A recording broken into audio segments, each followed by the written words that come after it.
Right arm, right leg. Left leg, left arm. Both legs above the knee. Both legs, part of my left hand.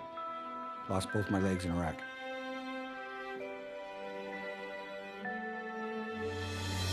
These 9/11 veterans are just a few of the heroes we serve at Homes for Our Troops.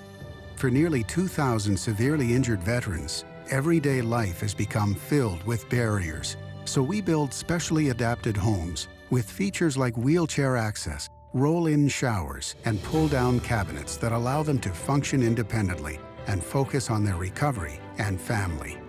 This life-changing gift of freedom is provided mortgage-free to these veterans, thanks to our donors and supporters. But we need you to join us too in completing this important mission. Please visit hfotusa.org